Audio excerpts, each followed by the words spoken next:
Chers compatriotes, en ce jour placé sous le signe de la Renaissance nationale, où il vient de vous présenter solennellement le gouvernement d'union nationale de transition, mes pensées et prières vont vers les victimes des tragiques événements du 28 septembre 2009 et aussi des événements de janvier et février 2007. Ce sont les martyrs de la liberté et de la démocratie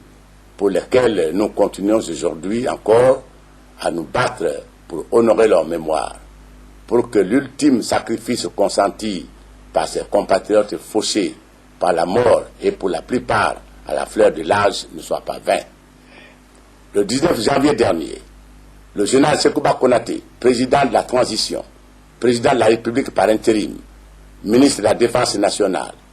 m'a fait l'insigne honneur de me nommer Premier ministre, chef de gouvernement d'union nationale de transition. Cet acte fait suite au choix porté sur ma personne par mes pairs des forces vives pour diriger l'équipe gouvernementale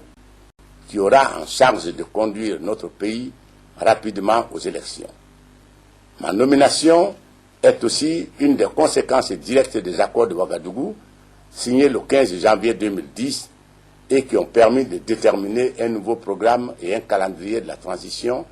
initié le 23 décembre 2008 à la faveur de l'avènement du CNDD au pouvoir. Je mesure le poids de mes responsabilités historiques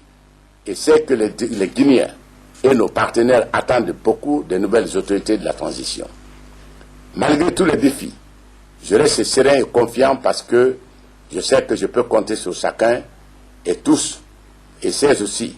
que nous sommes tous déterminés à réussir le pari d'une transition apaisée qui marquera le début d'une nouvelle ère de démocratie et de prospérité. Chers compatriotes, aujourd'hui,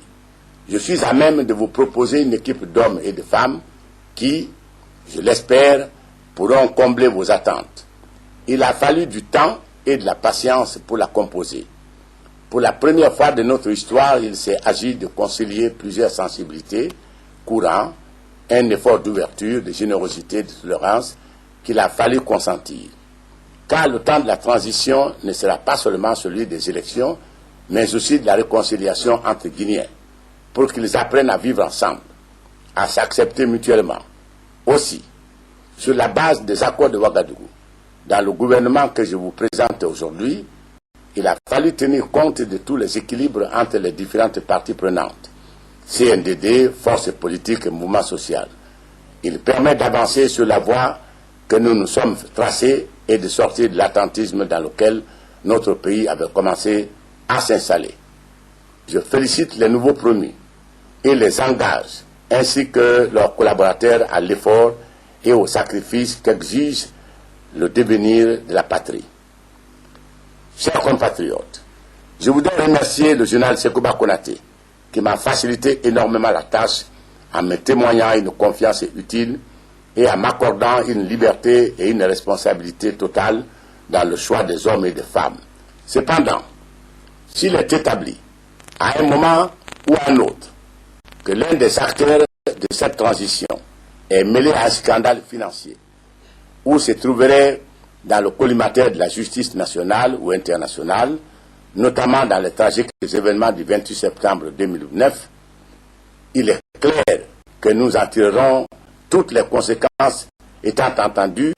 qu'il nous faut mettre fin à l'impunité et moraliser notre façon de gouverner.